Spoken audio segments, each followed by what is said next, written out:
So about a day ago, the Baltimore Ravens signed Jaire Alexander, recently released by the Green Bay Packers. Two-time Pro Bowl player, and it's only a one-year deal worth $6 million in total.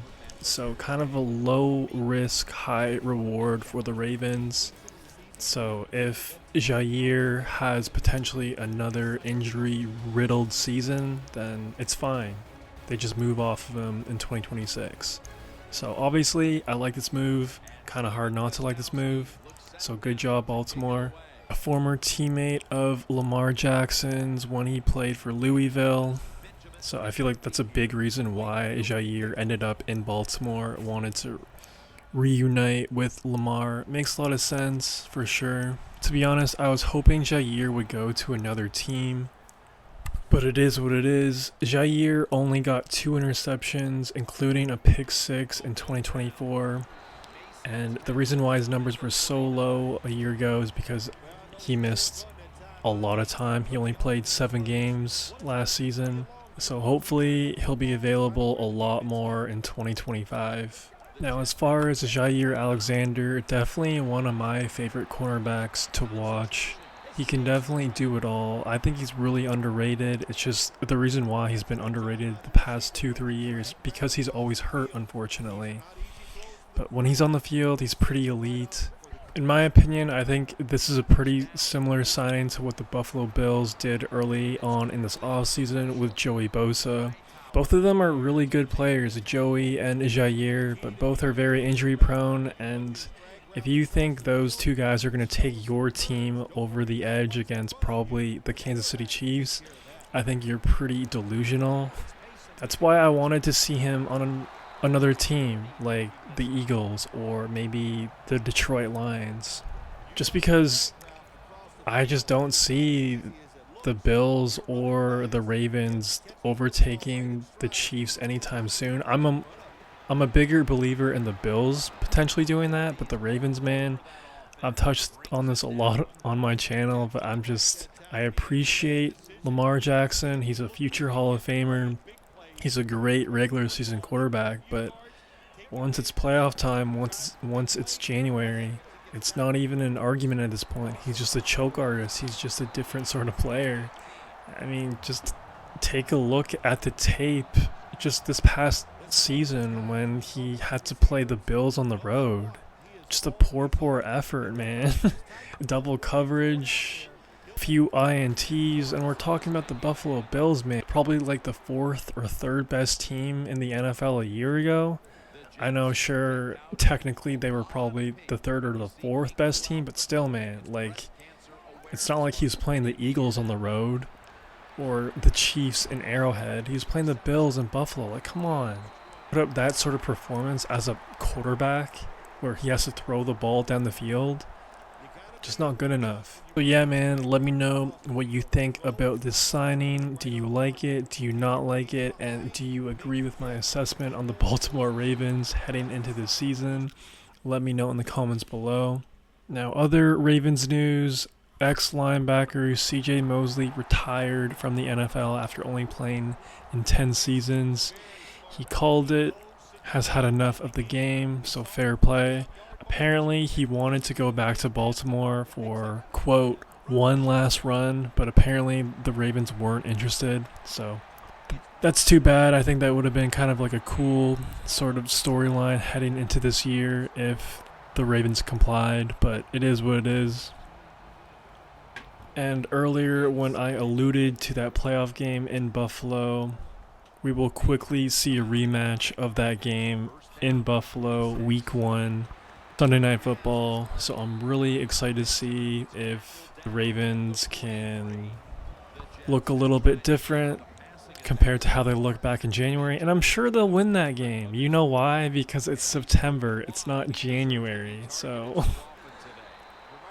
But regardless, that's a really good Sunday Night Football game to open the season. In general, the Ravens have a pretty entertaining schedule in the month of September. Like I said, Week 1 at Buffalo, Week 2 at home versus the Brownies. Every time they play, I feel like it's always close. Division rival game, so it should be. They split the series a year ago.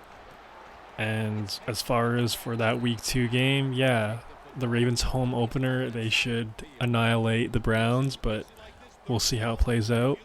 Week 3 at home versus the Detroit Lions, Monday Night Football.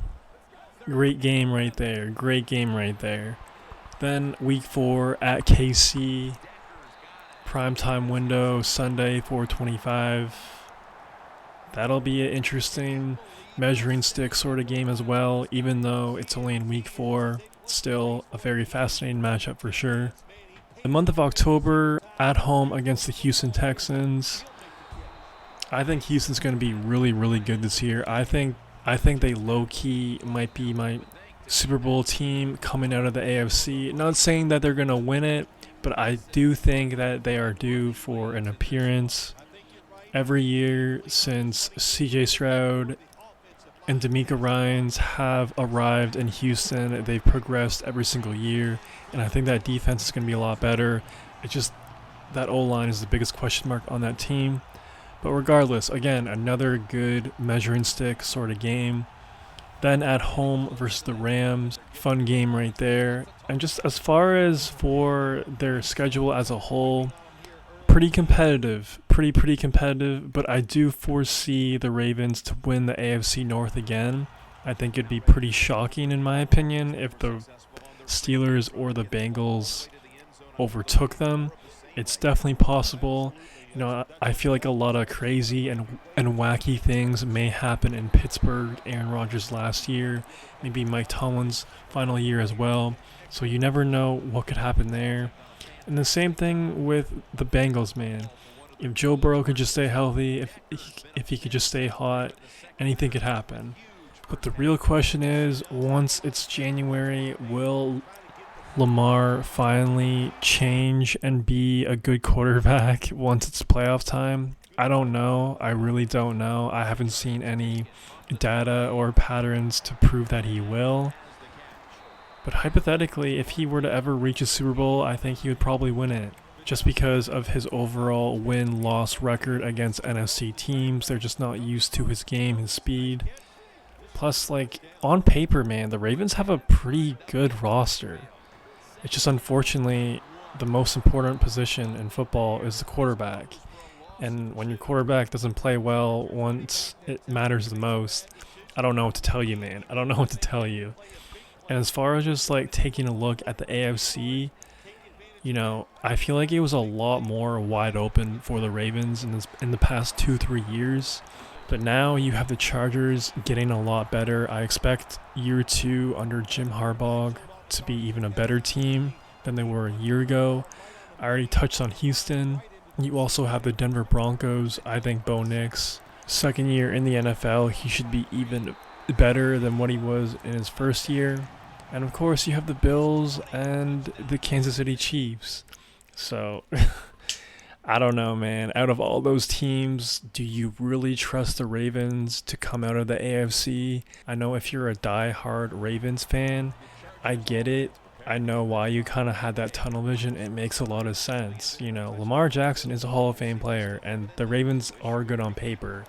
But I'm sorry, like, once it's playoff time, he's just a different player. So you let me know if you think the Ravens could potentially come out of the AFC once it's February in 2026, or do you agree with me that there's just better teams out there? Let me know in the comments below. If you made it this far, please subscribe, like the vid. It'd help out your boy a ton. That's all I got for right now. Peace. The receiver turns around and defends the pass and takes away what would have been a pick. Got to give the defense a lot of credit there, don't you, Jim? They are all over the receivers, all over the field, nowhere to throw it, and it just results in an incompletion. Got hit on release. Number 8 has his pass ball incomplete. After the incomplete pass, it's third down. Out of the shotgun formation. Green's going to pull in the bullet pass. Marquette down for another reception. The Chargers on their offensive play sheet, they don't have many plays for third and long situations. But that is a really nice job that time by the offense, the quarterback. They pick up the first down. That'll get you going.